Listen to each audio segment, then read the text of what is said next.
Alors, pour répondre à cette question, pourquoi une chaire d'histoire à l'EHESP, je voudrais rappeler une distinction faite par un grand historien allemand qui s'appelle Alphonse Labiche, et qui dit très souvent qu'à côté de l'histoire de la santé, c'est-à-dire l'histoire de la santé se penche sur l'expérience des sociétés face à la santé et à la maladie, il existe aussi une histoire dans la santé qui peut contribuer indirectement à l'évaluation des politiques de santé.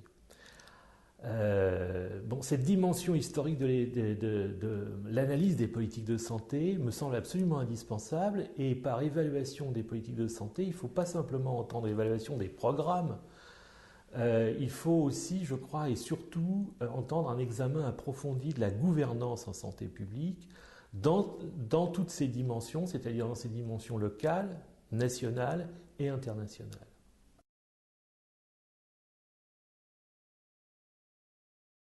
Alors les objectifs de cette chaire sont évidemment classiquement des objectifs qui touchent à l'enseignement, qui touchent également à l'encadrement des doctorants et à la recherche.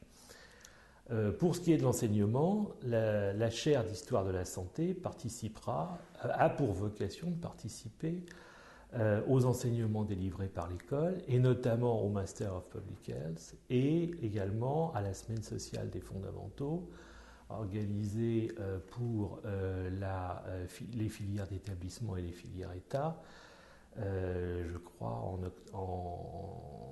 en janvier et en octobre. D'une manière générale, je voudrais dire quand même que cet enseignement devra répondre à 4 grandes orientations. D'abord, donc, contribuer à l'analyse des politiques de santé, comme je viens de le dire. Ensuite, affirmer un cadre interdisciplinaire, montrer que l'histoire doit se développer en lien avec la sociologie, avec l'anthropologie et avec aussi l'éthique. Il s'agit également de promouvoir une histoire globale de la santé et non pas simplement de se focaliser sur l'Hexagone. Et puis enfin, affirmer quand même un intérêt prioritaire pour le domaine européen.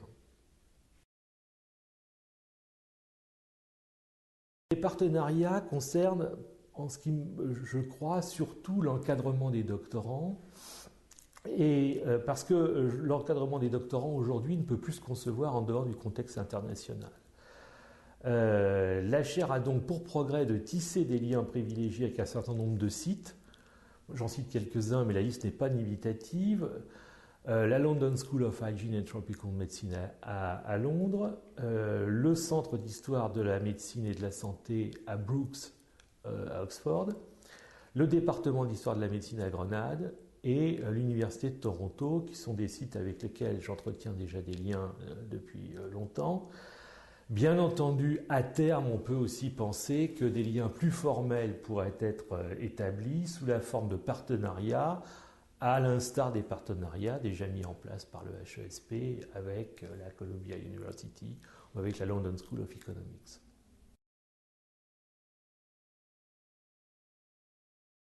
Alors l'activité recherche, je voudrais dire d'abord que la chaire, bien entendu, sollicitera pour ses conférences et pour ses séminaires tous ceux qui participent au développement de la recherche en histoire, que ce soit des archivistes, des archives départementales par exemple, des conservateurs et des chercheurs bien entendu. Cette chaire fonctionnera au niveau de la recherche avec des équipes de recherche associées. J'en citerai deux types, les centres interdisciplinaires qui sont partenaires de l'EHESP, et également le CERMES, le Centre de recherche médecine, sciences, santé et société, qui est le laboratoire auquel j'appartenais avant de venir ici.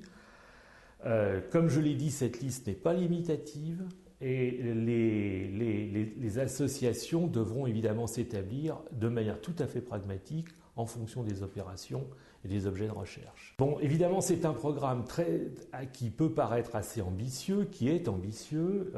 Tout ça ne se fera pas en un an. Je pense qu'en 4 ou 5 ans, c'est faisable. Enfin, je l'espère en tous les cas.